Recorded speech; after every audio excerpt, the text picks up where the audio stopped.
Meus amados irmãos, graça e paz da parte de Deus, de uma forma abundante, de uma forma sobejante. O texto que eu quero compartilhar com você hoje está em Lucas, capítulo 24, verso 27. Diz: E começando por Moisés e todos os profetas, Jesus explicou a eles o que constava a respeito dele em todas as Escrituras. Esse texto fala do encontro de Jesus com aqueles dois discípulos no caminho de Emaús. Logo após Jesus ter ressuscitado, ele aparece primeiro às mulheres, depois as mulheres vão contar aos discípulos o que elas viram, a conversa que elas tiveram com os dois anjos. Os discípulos não confiam muito naquela conversa que elas lhes contaram. Pedro então vai no túmulo conferir. Pedro, chegando no túmulo, confere que de fato o corpo de Jesus não está lá e que, portanto, as mulheres não se equivocaram, nem contaram nada além do que de fato tinha ocorrido.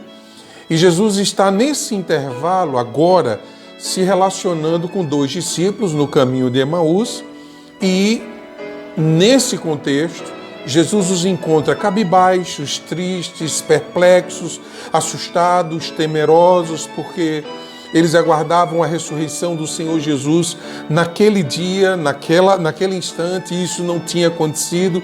E na conversa com Jesus, eles chegam até a dizer assim: olha, é verdade que algumas de nossas mulheres foram lá no túmulo conferir, é verdade que alguns discípulos nossos foram lá conferir e atestaram que a história delas procede, é verdade que ele já apareceu para alguns de nós, tal, mas eles próprios não estavam com o coração crédulos, não estavam com o coração cheios da fé, na confiança que gera esperança quando a gente lança essa fé confiante na pessoa de Jesus Cristo. Os discípulos estavam profundamente abatidos, esses dois discípulos de Emaús que eu estou falando com vocês.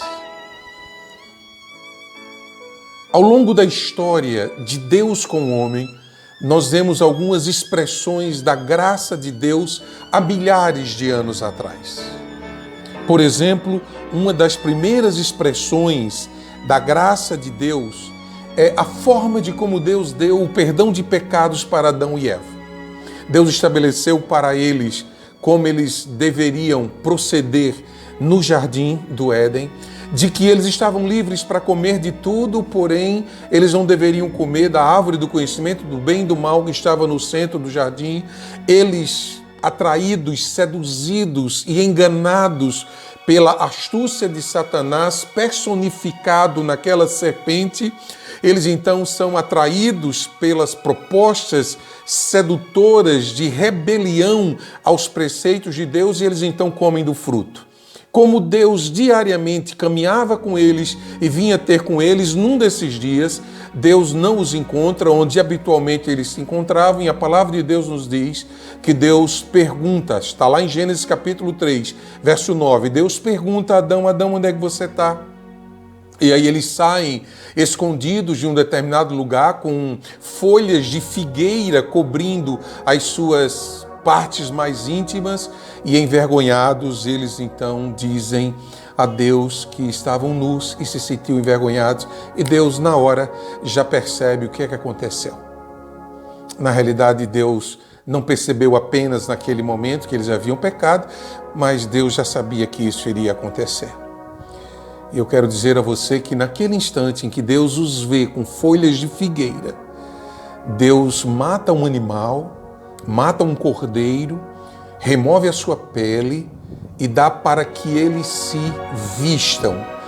Agora não mais com folhas de figueira, mas agora com a pele de um cordeiro que morreu para que o pecado cometido por eles fosse perdoado.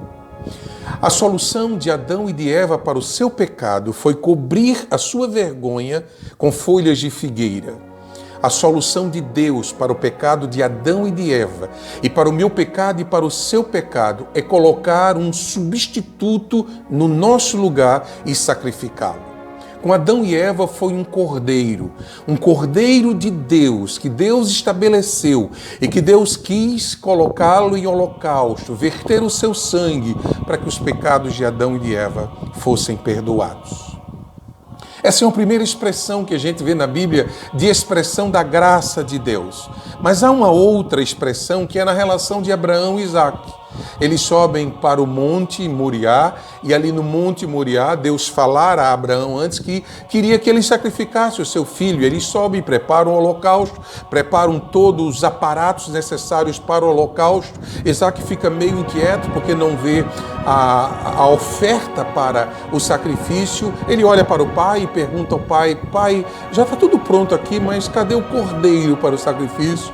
E aí Abraão expressa ou libera aquela frase célebre que está nas Escrituras: meu filho, não se preocupe com isso, Deus proverá o cordeiro. E aí a palavra de Deus nos diz que Isaque, então, é colocado pelo seu próprio pai sobre o holocausto, é preparado, é amarrado, e quando o cutelo de Abraão é erguido aos céus para sacrificar o pescoço do seu próprio filho, há um brado do céu dizendo que ele não deveria fazer aquilo, e aí ele tira Isaque do altar e, de uma maneira providencial, há um cordeiro preso nas ramagens ali perto.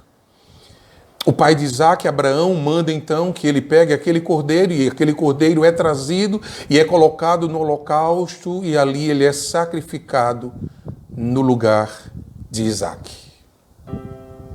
Mais um cordeiro de Deus que foi eleito para justificar alguém, para perdoar pecados de alguém. E a Bíblia então vai nos mostrando. E foi exatamente isso que Jesus foi conversando com os discípulos de Emaús. Deixa eu lhe contar uma outra história para você compreender o que é que eu quero deixar para você. Quando o povo de Deus estava lá no Egito, já escravizado por 400 anos, o clamor deles chegou aos céus. Deus decidiu eleger um Salvador chamado Moisés. Deus disse que Moisés fosse até Faraó, dizer para Faraó que Deus determinara que o povo fosse liberto, que Deus cansara da escravidão do seu povo no Egito e que agora o seu povo deveria ser liberto. Faraó não se rende a isso.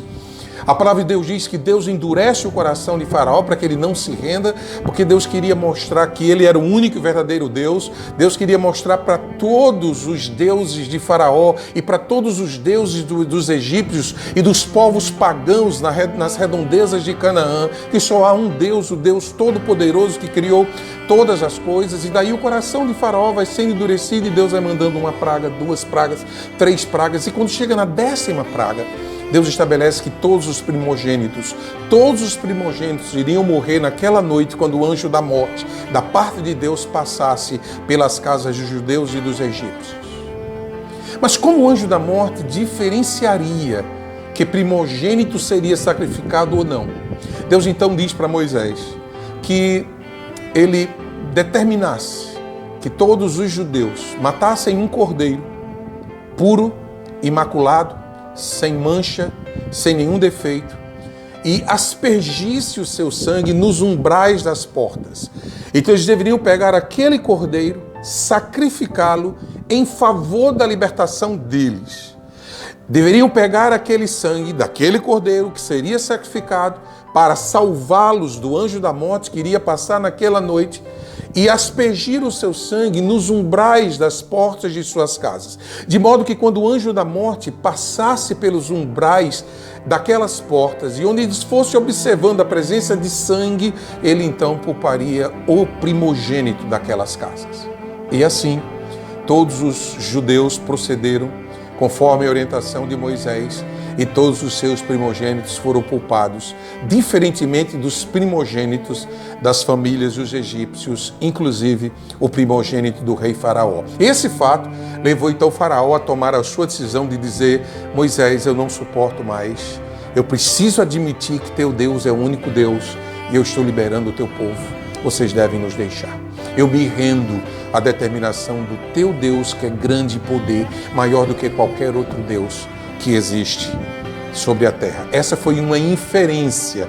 Esse registro não está na Bíblia, é uma inferência que eu estou fazendo do que muito provavelmente se passou na cabeça de Faraó para deixar que o povo fosse embora, e de fato o povo foi embora. Deus então elege um cordeiro que, mais uma vez, da parte de Deus, vai ser substituto do sacrifício dos primogênitos dos judeus. Era isso que Jesus falava com aqueles discípulos de Emaús, quando ele diz no texto que Jesus discorria sobre os profetas, sobre Moisés e tudo sobre o que eles disseram no passado acerca dele. Então a Bíblia nos diz que Deus, de fato, na plenitude dos tempos, envia o Cordeiro dele que tira todo o pecado do mundo. Aquele que viria substituir na cruz do Calvário, aquele que iria verter na cruz do Calvário o seu sangue para o perdão dos meus pecados e para o perdão dos seus pecados. Deus envia Jesus. Por isso que quando Isaías fala sobre essa vinda, Jeremias fala sobre essa vinda, Ezequiel fala sobre a vinda desse Cordeiro de Deus, e outros profetas, maiores e menores, falam sobre a vinda do Cordeiro de Deus, isso vem à mente de João Batista quando ele olha para Jesus e diz: eis o Cordeiro de Deus que tira o pecado do mundo. Jesus encarnado, Jesus humanizado, Jesus o Cristo, Jesus o enviado, Jesus o ungido, aquele que recebeu a missão de salvar os homens eleitos por Deus, estava entre nós e viera para cumprir o seu propósito. Os holocaustos que Jesus passou, eles eram feitos no passado diariamente para perdão dos pecados daqueles que se arrependessem. Daí eles pecavam todo dia. Daí todo dia tinham rituais, tinham holocausto, tinham sacrifícios no templo para perdão dos pecados daqueles judeus que se arrependiam dos seus pecados. E daí um animal, um boi, um carneiro, uma pombinha eram trazidos à presença do sacerdote e eram sacrificados como oferta agradável a Deus pelos pecados do povo. Quero dizer a você que Jesus foi sacrificado por Deus para perdão de nossos pecados. E isso uma só vez. Jesus não precisa ser sacrificado a cada vez que eu e você pecamos, porque a Bíblia diz que os nossos pecados já foram todos perdoados em Cristo Jesus, do passado, do presente e do futuro. E agora os nossos corações são transformados pela fé na pessoa e obra redentora de Jesus. E esses corações transformados pelo Espírito de Deus que habita na gente, nos dá forças espirituais para a gente ter vitórias diárias sobre o pecado que nos assedia, e a Bíblia diz que faz isso de uma maneira tenaz. O pecado nos assedia com intensidade, mas o Espírito de Deus habita em nós e nos protege. Em Lucas 24, versos 6 a 7, diz: ele não está aqui, ressuscitou. Lembrem-se do que ele lhes disse quando ainda estava com vocês na Galileia. É necessário que o Filho do Homem seja entregue nas mãos de homens pecadores, seja crucificado e ressuscite no terceiro dia. Eu quero encerrar essa palavra de hoje, lembrando a você, porque a ressurreição de Cristo é um acontecimento tão importante, tão relevante, tão significativo para o mundo cristão. Em primeiro lugar, a ressurreição de Cristo da morte proporcionou a consolidação do ingresso do reino dos céus na história humana. O reino dos céus invadiu a história humana quando Cristo ressuscitou. Quando ele nasceu, quando ele iniciou o seu ministério, o seu reino foi implantado, mas ele morre. E se ele não ressuscita, o seu reino seria uma lenda, o seu reino seria um engodo, o seu reino seria um embuste, uma mentira. Mas ele ressuscita, ele vence a morte, ele torna a vida e assim ele estabelece o seu reino de uma maneira consolidadora, que será de uma maneira plenamente ratificada quando da sua segunda vinda. O nosso mundo agora se dirige à redenção, não à perdição, porque Cristo ressuscitou. O poder de Deus está empenhado em destruir o pecado, ao recriar novas vidas como eu e a sua e prepará-las para a segunda vinda de Jesus, que está muito perto. A ressurreição de Cristo da morte, ela é uma revelação, é uma demonstração de que a morte foi derrotada. Romanos diz que o aguilhão do pecado é a morte. A morte foi derrotada. Não há mais veneno para o pecado. Porque Jesus Cristo, ao ressuscitar, ele também nos diz que ressuscitaremos com ele. E você talvez diga, para que vamos ressuscitar como Jesus ressuscitou da morte? Para que eu e você possamos viver para sempre com Cristo. Em terceiro lugar, a ressurreição da autoridade, é o testemunho da igreja no mundo. A mensagem mais importante dos apóstolos do primeiro século foi a proclamação de que Jesus Cristo havia ressuscitado da morte. Os deuses dos pagãos, os deuses dos povos, eram deuses que tinham boca, mas não falavam, tinham ouvidos, mas não ouviam, tinham mãos, mas não apalpavam, tinham pés, mas não caminhavam, mas o Deus dos cristãos era o Deus que criara todas as coisas e que vencera até o poder da morte, pelo poder de Deus que ressuscitara Jesus Cristo. E qual é o nosso testemunho hoje? Qual é a nossa proclamação? Absolutamente a mesma.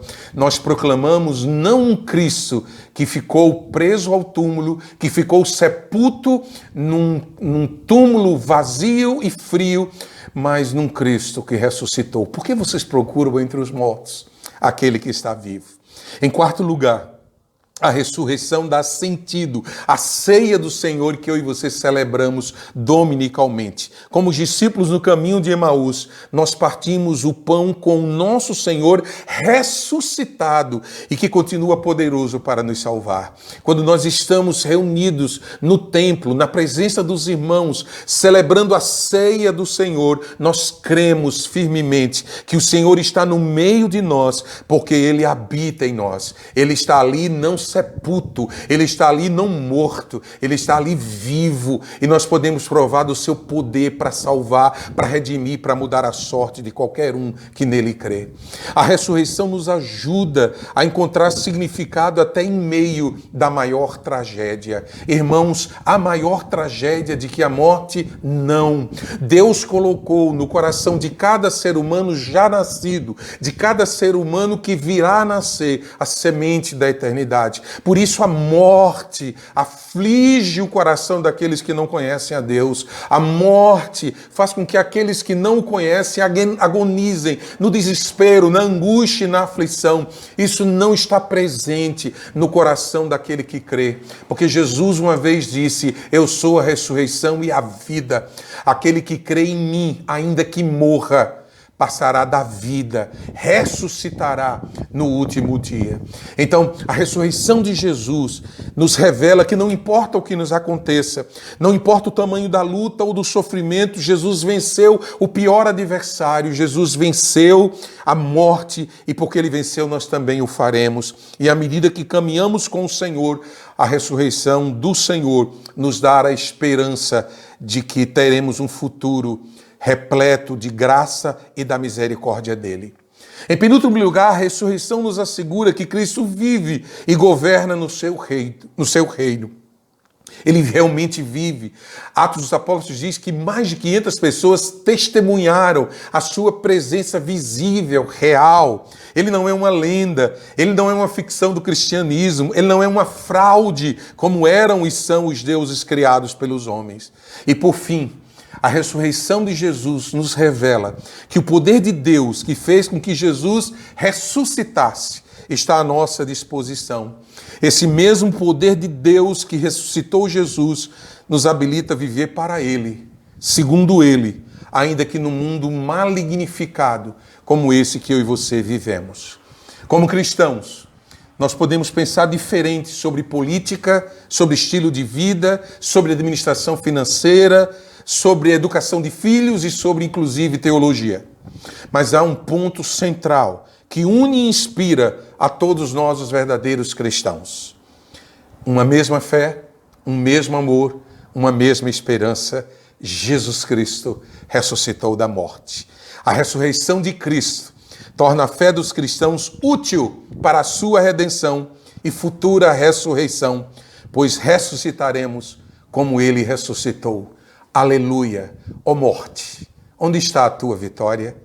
Jesus venceu a morte, porque ele vive. Eu posso crer no amanhã. Glória a ele, glória a Deus. Amém.